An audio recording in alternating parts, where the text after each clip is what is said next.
Deuxième partie de Smart Tech, votre quotidienne sur le numérique, les technologies, l'innovation. Philippe Noton nous a fait le plaisir de rester avec nous, président fondateur de Cyper. Vous nous avez accordé cette grande interview pour nous parler de votre ambition sur le microprocesseur pour les supercalculateurs en Europe. Et nous avons maintenant rendez-vous avec Guillaume Mortelier, directeur exécutif en charge de l'accompagnement chez BPI France. Donc on reste un peu dans les mêmes sujets de comment nous aider à pousser cet écosystème français, à gagner cette souveraineté sur le marché numérique. Là, on va s'intéresser plus particulièrement au secteur de la culture avec cet accélérateur cinéma et audiovisuel. Bienvenue déjà dans Smart Tech sur ce plateau. On va parler de ce programme. Donc, il est entièrement consacré à ces entreprises du secteur du cinéma et de l'audiovisuel. Il est quand même déjà très soutenu en France, ce secteur, je pense notamment par le CNC. Alors effectivement, il y a un soutien du CNC qui est très fort, de l'IFSIC aussi, qui est un des instruments financiers notamment d'accompagnement du secteur. Et nous-mêmes, du côté de BPI France, on a engagé sur les 3 dernières années plus de 4 milliards d'euros auprès de 11 000 entreprises du secteur pour essayer de leur donner les moyens d'exprimer leur plein potentiel. Oui, mais on avait l'impression qu'il n'y avait peut-être pas besoin de davantage. Donc vous nous dites, si, il y avait quand même des lacunes encore à combler pour accompagner ce secteur ? Exactement, parce que là, on vient de parler plutôt d'enjeux d'accompagnement financier, mais oui. En plus de ça, on est convaincu qu'il faut associer à cet accompagnement financier un accompagnement avec de l'expertise, c'est-à-dire apporter plus de conseils à des PME qui sont généralement assez isolées, dont le dirigeant n'a pas forcément le temps de sortir la tête du guidon de son entreprise, et donc le mettre en contact avec un expert qui est capable de le challenger sur sa stratégie, de travailler avec lui sur ses enjeux commerciaux, sur son organisation, ça permet d'exprimer le plein potentiel de son entreprise. Alors, c'est peut-être plus précisément, c'est quel type d'entreprise que vous aidez à accélérer ? Alors, on cible les entreprises qui sont plutôt catégorisées comme des PME. Le centrage de cet accélérateur est autour de 5 millions d'euros. Donc, c'est des entreprises, on va dire, de 1 million à quelques dizaines de millions d'euros de chiffre d'affaires. Quel métier on trouve derrière ? Alors, très centré sur la production audiovisuelle, mais on va avoir aussi tout l'amont qui est dans la conception, l'exploitation aussi des salles, et puis tout l'écosystème, notamment de location de matériel, d'évolution et aussi de solutions technologiques qui vont permettre à ces sociétés de se transformer.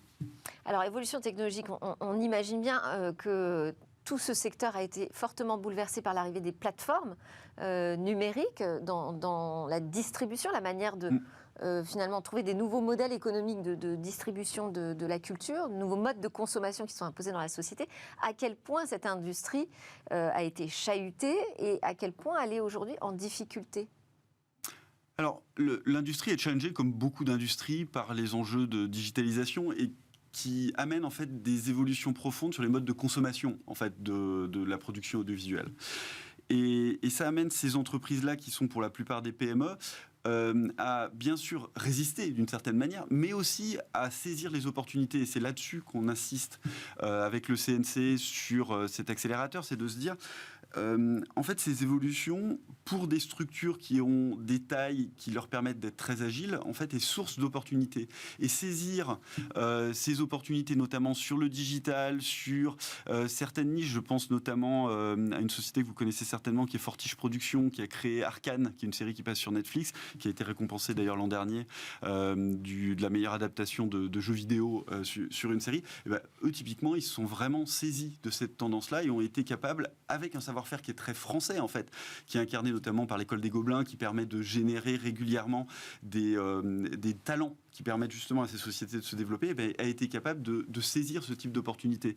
Et le tissu de PME... Pour réussir à garder une place noble dans ce secteur, en France, il faut travailler sur des niches ? Il ne faut pas exclusivement travailler sur des niches, mais en fait, on voit avec ces nouveaux usages et ces nouvelles demandes du public, en fait, je pense que l'enjeu, c'est pas forcément... Au début, en fait, on va avoir une niche, parce que c'est une nouvelle... c'est un nouveau marché qui, par définition, au début, est petit. Et s'engager là-dessus, ça peut générer à terme un marché significatif. Donc c'est innover. Et c'est innover, exactement. C'est ça, plutôt, la clé. Et le niveau de numérisation, de digitalisation, on dit, aujourd'hui, du secteur, il est correct ? Alors, Ou on est vraiment à la traîne? Comme l'économie française, je dirais pas qu'on est à la traîne, mais je dirais qu'on est largement challengé sur cette dimension-là. Et qu'il y a beaucoup de choses à faire, mais que ça passe aussi beaucoup par un apprentissage que je qualifierais quasiment de collaboratif. C'est-à-dire que dans le numérique et dans l'appropriation des nouveaux usages, le fait de s'ouvrir, encore une fois, à des compétences externes, mais plus largement à s'ouvrir à d'autres acteurs de son secteur, permet d'adopter plus vite des nouvelles technologies, des nouvelles manières de faire, et du coup d'être capable de saisir les opportunités dont on parlait. Donc là, ce nouvel accélérateur, c'est c'est une nouvelle promotion là, qui démarre. Vous embarquez 20 entreprises, c'est ça? 16 entreprises. Ah, 16. Je ne sais pas pourquoi j'ai un mauvais chiffre. Quel est leur profil et quel est le travail que vous allez effectuer avec elles? D'accord. Le chiffre d'affaires moyen de ces entreprises, c'est 5 millions d'euros. C'est ce que Ouais. je vous disais, je crois que c'est 4,5 millions d'euros Ouais. exactement. Et elles sont assez largement centrées sur, encore une fois, la production audiovisuelle, mais on a de l'amont et de l'aval, comme je vous le disais. Notre enjeu avec ces entreprises-là, il est double. Le premier, c'est d'aller regarder au niveau individuel de l'entreprise quel est leur potentiel de croissance et quelle est la stratégie qu'elles doivent mettre en œuvre pour aller saisir les opportunités dont on a parlé, quasiment indépendamment des aides de l'État. On a certaines entreprises qui ont plutôt des fois des réflexes qu'on peut retrouver dans des fournisseurs. D'aller chercher ces aides. Oui, d'aller chercher les aides et du coup de faire des projets pour aller chercher les aides, c'est important. Mais ce qui est plus important, c'est en amont d'avoir une stratégie claire et de cibler ce que l'on veut faire en fonction de la manière dont on pense que le marché va évoluer. Et ensuite, les aides de l'État doivent venir aider ce mouvement-là. Et donc, on va aller travailler leur stratégie en regardant à 360 degrés leurs opportunités et ensuite les accompagner dans la mise en œuvre. Donc ça se passe au niveau individuel. Et c'est le deuxième enjeu qu'on cultive fondamentalement dans nos accélérateurs, c'est d'essayer de créer un vrai collectif d'entreprises. Parce que comme je vous le disais, le dirigeant de PME est souvent isolé. Le fait de l'inscrire dans un programme où pendant 18 mois, il va avoir, comme il y a 16 entreprises, il a 15 camarades de promotion. Et bien avec ces camarades, en fait, il va aller régulièrement aller réfléchir aux enjeux de son secteur, aux enjeux de son entreprise.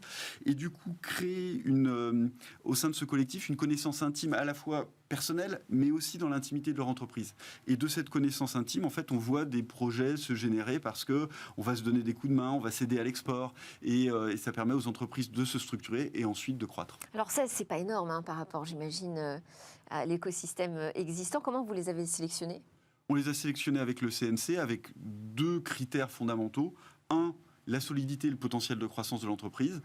On les connaît très bien du côté de BPI France parce qu'on les finance. Le CNC aussi les connaît très bien. Et donc, ensemble, on a sélectionné ces entreprises sur ce premier critère. Le deuxième critère qui est très important pour nous dans les accélérateurs par rapport à la dynamique que je décrivais, c'est que le dirigeant soit prêt à s'inscrire dans une dynamique collective. Et donc, soit prêt à se faire quelque part challenger par des consultants externes et aussi de s'ouvrir auprès des autres accélérés de sa promotion pour qu'il soit capable de créer une vraie dynamique. Et le potentiel de croissance aussi. Exactement. C'est la technologie que vous regardez? On va regarder la technologie, mais c'est un des aspects... Ou la réponse justement à la demande, comme nous l'expliquait Philippe Noton, c'est important de se dire, tiens, il y a une demande, on ne pense pas juste offre technologique, mais réponse au marché. L'aspect fondamental de ces programmes, c'est que justement on s'inscrit sur une dynamique de 18 mois. Et du coup, on va d'abord aller travailler sur les enjeux stratégiques, les marchés, et ensuite la technologie est quasiment un moyen d'y répondre à ces enjeux de marché. C'est vraiment comme ça que l'on va voir la dynamique que l'on crée dans les accélérateurs. Et aujourd'hui, on lance la 3e promotion de cet accélérateur. Ce que l'on voit déjà en termes de résultats sur les 2 promotions qu'on a lancées, notamment la première qu'on a lancée en 2020, c'est qu'on a des entreprises qui, en travaillant en profondeur sur leur stratégie, en travaillant en profondeur sur l'organisation, ont réussi à s'inscrire dans un doublement de leur chiffre d'affaires en moyenne sur cette première promotion sur les 3 années d'accélération et un doublement aussi de leurs effectifs. On est passé de 30 à 60 ça met une certaine pression pour la nouvelle promotion. Exactement, c'est un challenge. Vous avez profité de dispositifs d'accélération au tout début du projet, Philippe Noton, avec Saipper? Je reviens à Bruxelles, Grand H2020, Horizon Europe, programme PSPC avec la région Île-de-France. Donc ça, c'est côté français. Et du CIR, bien évidemment, vous qui sur une activité qui est très profonde en termes de recherche. Et BPI est un interlocuteur en France, qui s'est imposé rapidement pour vous aussi. J'ai vu que dans le déroulé du programme, il y avait 6 journées de séminaires dispensés par HEC Paris. Je me suis dit, ça ne fait pas un peu un choc des cultures, ça? Il y a effectivement un petit choc des cultures et puis un retour de ces dirigeantes et de ces dirigeants sur les bancs de l'école, un peu, clairement. Ce que l'on assume parce que l'on est une école de commerce. Et en plus, une école de commerce. Qui n'est pas forcément, j'imagine, dans le cursus de la plupart des patrons que vous aidez. Exactement. Et le fait finalement d'aller exposer des enjeux stratégiques avec une vision qu'on va qualifier de MBA presque, quasi académique, face à ces dirigeants qui sont très opérationnels, leur permet en fait à la fois de s'ouvrir sur de nouvelles perspectives, d'acquérir des fois des compétences qu'ils n'ont pas forcément développées sur le tas, on va dire, et du coup de déverrouiller certains potentiels. Je vous prends l'exemple encore une fois du plan stratégique qui est pour moi assez emblématique. La plupart de ces dirigeants, lorsqu'ils rentrent dans l'accélérateur, ont déjà une vision stratégique à peu près claire.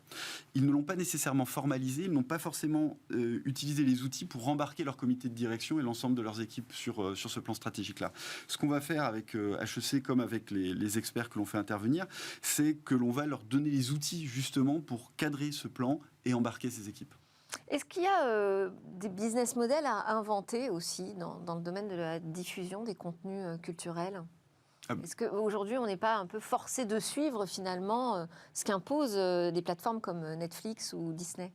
Alors on voit qu'il y a à la fois une évolution qui est liée effectivement, qui est tirée, on va dire, par ces nouvelles plateformes, et dont je pense on ne peut pas totalement s'affranchir. Il faut nécessairement l'intégrer dans une vision stratégique. Néanmoins, toutes ces sociétés de la production audiovisuelle sont confrontées à aussi une diversification de cette plateforme-là. Il y a des plateformes qu'on connaît beaucoup, qui sont les Netflix et autres, mais il y a des nouveaux médias qui sont en train de se créer, des médias vidéo, des nouveaux supports qui sont quelque part complémentaires, notamment dans la promotion des séries qu'ils vont distribuer sur Netflix. Et du coup, se saisir de tous ces canaux-là est pour moi fondamental. Alors, j'ai vu aussi qu'il y avait un enjeu sur la transition bas carbone. Bon, de toute façon, ça s'impose aujourd'hui dans toutes les industries. Comment vous traitez ce sujet avec eux ? Alors ce sujet, déjà, du côté de BPI France, on s'en est saisi très largement parce qu'on a lancé un plan climat il y a 2 ans avec comme ambition d'accompagner plus de 20 000 entreprises dans les 4 prochaines années sur leurs enjeux de transition. Et donc, comment est-ce qu'on va aborder ? On va regarder avec ces entreprises quels sont leurs enjeux de transition. C'est l'une d'ailleurs des priorités du ministère de la Culture. Vous l'avez vu, il y a eu une annonce assez récemment d'une enveloppe de 25 millions qui allait être consacrée justement à la transition des acteurs. On va regarder en quoi ils sont confrontés à cela avec un niveau de maturité des dirigeants qui est généralement très hétérogène au sein de la promotion. Certains sont un peu pionniers sur ces dimensions-là, c'est-à-dire qu'ils se sont saisis de la chose, qui ont déjà fait un bilan carbone, ils ont déjà des premières initiatives. D'autres sont finalement moins sensibilisés, voire potentiellement réfractaires. Notre enjeu, c'est juste de leur expliquer voilà ce à quoi vous allez être confrontés dans les prochaines années, et du coup, quelles sont les stratégies à adopter pour intégrer ces changements-là, et puis très vite adopter une organisation suffisamment agile pour que cette transition soit là encore créatrice de valeur et non pas destructrice, quasiment défensive par rapport à votre business aujourd'hui. Alors, vous avez débuté votre carrière au sein de Bain & Company. Vous avez travaillé notamment à San Francisco. Vous avez vu, j'imagine, évoluer ces liens, ces relations entre l'investissement aux États-Unis et l'investissement en France. Philippe Noton nous disait que les Américains ne nous regardent plus tout à fait de la même façon quand même aujourd'hui, un peu plus avec sérieux. Est-ce que vous avez vu cela aussi changer avec la manière dont BPI s'est emparé de l'investissement dans la French Tech ? Alors de façon très claire, je pense que la dynamique qui a été créée par BPI France, mais aussi par tout l'écosystème sur la French Tech, que je qualifierais quasiment de vague 1, la French Tech digitale, a vraiment rayonné et a vraiment crédibilisé notre capacité en tant qu'économie française à créer des acteurs pertinents, compétitifs, des futurs leaders sur leur secteur en accompagnement des startups. Et d'ailleurs, notre challenge sur ce que je qualifierais de deuxième vague de startups, qui sont les startups industrielles, ça va être de créer cette même dynamique, cette même visibilité, de donner les moyens aux entrepreneurs qui se lancent, comme pour Cypearl, et qui prennent des risques, qui sortent de grands groupes, comme ST Micro qu'on connaît bien, ou Atos, je crois aussi. Et Atos, qui prennent le challenge de créer une nouvelle entreprise, de leur donner les moyens et de leur mettre de les environner, je dirais, par un écosystème qui est capable de maximiser leurs chances de réussite. Et ça va être notre challenge. Le challenge, je pense qu'on l'a largement relevé sur les startups digitales, on continue. Ouais. Là, il y a tout l'écosystème de startups industrielles qui est ce nouveau mouvement que l'on se doit d'accompagner. Et les fonds aujourd'hui jouent le jeu, selon vous ? Alors, je ne parle pas du fonds BPI, parce qu'on le retrouve partout, derrière toutes les initiatives, mais les autres, les fonds privés. Non, pour la deep tech, l'industriel, ils ne sont pas là. Ouais. C'est les VC classiques de la French Tech, ils ne peuvent pas. Ça va être des tickets 300, 500 000, 1 million. Dans notre cas, c'était des tickets minimum de 5 millions. Ouais. Donc, quand vous êtes en early stage, c'est juste que ça ne passe pas. C'est pour ça qu'on est avec des corporates ou du public. Et je peux rajouter qu'on partage cet enjeu-là. C'est d'ailleurs pour ça que nous-mêmes, en tant que BPI France, on investit largement sur les startups industrielles. Et on a lancé aussi récemment le Fonds national de venture industrielle, qui est en fait un fonds qui va lui-même investir dans des fonds privés qui auront vocation à aller investir dans les startups industrielles. Donc ça prend un peu plus de temps que notre action directe, je dirais, mais on est en train de s'atteler à créer un écosystème de fonds privés qui seront capables d'accompagner ces projets. Merci beaucoup Guillaume Mortelier de BPI France était avec nous, Philippe Noton de Cyperl également. On se retrouve pour la dernière chronique de Smartech, elle s'appelle « Où va le web ?»